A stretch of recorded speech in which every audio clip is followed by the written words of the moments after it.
Hey guys, I'm Hasba with WTI and I struggle a lot with my face and blemish and all of that.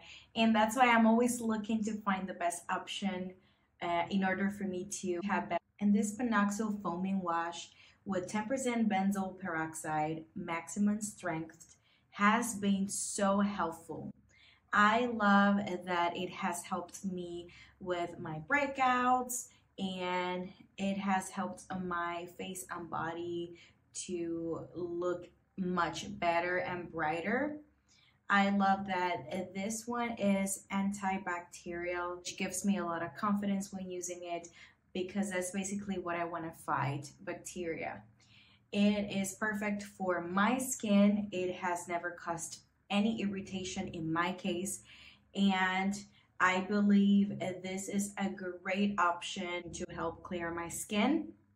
I used to have a lot of skin conditions, especially on my chest and my face in general, and I have seen a significant difference after using PanOxyl. It is really easy to use and I find it really effective. So if you guys want to try these out, it comes in a pack of 2 and this one's already over. I ran out of it a couple months ago, so I'm using this bottle right now and I think it's been an amazing product. I am so grateful to have it and you could be grateful too, but that's just my point of view.